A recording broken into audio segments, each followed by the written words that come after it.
Example number 2 में जो next part है, ये part first and second already हमने डिस्कस किया है और हमने यहाँ पे ये देखना है कि क्या ये list of number AP form कर रहा है। इसके लिए हम ये देखेंगे कि इनका जो कॉमन डिफरेंस है वो सेम आना चाहिए।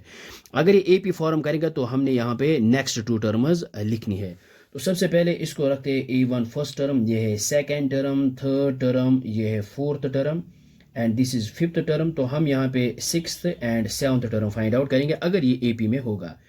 सो हियर अगर हम यहाँ पे देखेंगे फर्स्ट टर्म जो है वो ए के ही बराबर आता है विच इज़ इक्वल यहाँ पे -2 और कॉमन डिफरेंस जो है A2 माइनस A1 यानी second term minus first term और सेकंड टर्म जो है यहाँ पे 2 फिर बीच में माइनस है और फर्स्ट टर्म है यहाँ पे -2।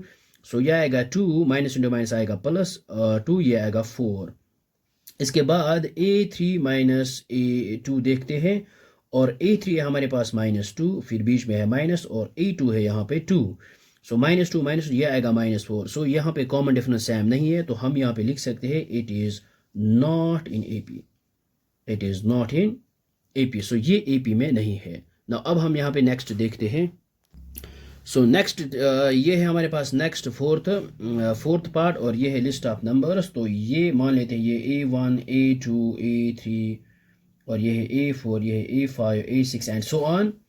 तो सबसे पहले हम यहाँ पे लेते हैं A1 जो फर्स्ट टर्म वो A के बराबर आता है विच इज़ इक्वल 1 और कॉमन डिफरेंस D। सो ये लेते हैं second term minus first term.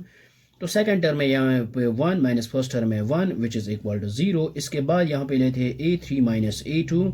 तो थर्ड टर्म भी 1 है और सेकंड टर्म 1 ये भी आएगा 0 और इसके बाद fourth term minus third term और ये जो है फोर्थ टर्म यहाँ पे है 2 माइनस थर्ड टर्म है 1। सो 2 माइनस 1 ये आएगा 1। So here common difference is not same.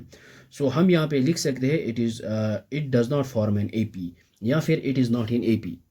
सो ये हमने यहाँ पे लिखा है given list of numbers does not form an AP. So I hope आपको ये समझ में आया होगा। ये बहुत ही आसान है। So thanks for watching this video.